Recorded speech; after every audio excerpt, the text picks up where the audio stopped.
नमस्कार, श्री स्वामी समर्थ। तुमच्या सर्वांचं माझ्या चॅनलमध्ये स्वागत आहे। जर चॅनलवर नवीन असाल तर लाईक शेअर सबस्क्राइब करायला विसरू नका।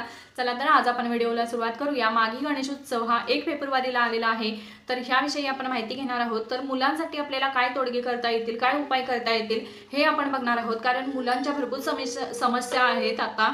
कारण मुलं अभ्यास करत नाहीत, मुलं ऐकत नाहीत, उलट बोलतात आणि मुलांच्या अभ्यासात प्रगती होत नाही, मुले मागे राहतात, अभ्यास करत नाहीत। तर अशा भरपूर समस्या आहेत की मुलांना कोणती तरी एक्झाम द्यायची आहे, त्यामध्ये मुलांना यश मिळू दे, ह्याच्या मुलांच्या नोकरीत सुद्धा यश येण्यासाठी हे उपाय तुम्ही करू शकता। आणि मुलं घरात शांत येण्यासाठी, कारण मुलांच्या मध्ये बघा चंचलपणा खूप वाढलेला आहे। मुलांना काही कळतच नाही की ते कसे वागतात, की आपण कसं बोलतोय, कसं रिॲक्ट होतोय एखाद्याला, तर हे त्यांना कळत नाही। तर हे सर्व कमी करण्यासाठी गणपती बाप्पांना आपल्याला त्या दिवशी बुद्धीचा देवता आहे बघा गणपती बाप्पा, जे कोणी मुलं प्रामाणिकपणे अभ्यास करत असतील तर त्यांच्या पाठीमागे गणपती बाप्पांचा आशीर्वाद हा नक्कीच असतो। तर हे सर्व तुम्हाला जे काही मी आता उपाय सांगणार आहे तो तुम्ही करून बघायचा आहे। तुम्हाला याचा प्रभाव सुद्धा दिसून येईल अगदी थोड्याच दिवसात। असा हा प्रभावशाली, अतिशय प्रभाव करणारा हा उपाय आहे। तर हा तुम्ही या दिवशी नक्की करायचा आहे बघा। तर आपल्याला या दिवशी आपल्याला काय करायचं आहे, सकाळी लवकर उठायचं आहे, स्नान करायचं आहे आपल्याला। आणि आपल्याला थोडा वेळ का होईना, 5 मिनिटं का होईना, पण आपल्याला श्री गणेशाय नमः आपले डोळे बंद करायचे आणि श्री गणेशाय नमः असा मंत्र म्हणायचा आहे। 5 मिनिटासाठी म्हणा तुम्ही। आणि हात आपले दोन्ही आपल्या डोळ्यावरून चेहऱ्यावरून फिरवा बघा, तुम्हाला एकदम फ्रेश वाटणार, दिवसाची सुरुवातच एकदम चांगली होणार। त्यामुळे हे तुम्हाला करायचं आहे।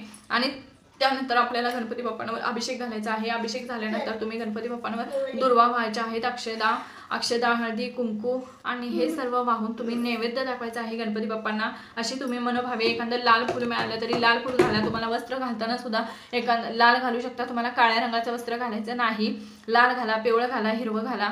हे तुम्ही वस्त्र ह्या गणपतीची मनोभावे धूप दीप दाखवून मनोभावे गणपतीची सेवा करायची आहे, गणपतीची छान पूजा करायची आहे। तर या दिवशी आपल्याला मुलांसाठी काय आईने काय करायचं आहे बघा, मुलांसाठी कोणता उपाय करता येईल ते आपण बघूया। आपल्याला एक हिरवं कापड घ्यायचं आहे हिरव्या रंगाचं, तर आणि आपल्याला हिरवे मूग घ्यायचे आहेत। 21 हिरवे मूग घ्यायचे आहेत तुम्हाला, तुटलेले फुटलेले असे चालणार नाही, 21 मूग अख्खे पाहिजे आपल्याला, 21 घ्या तुम्ही।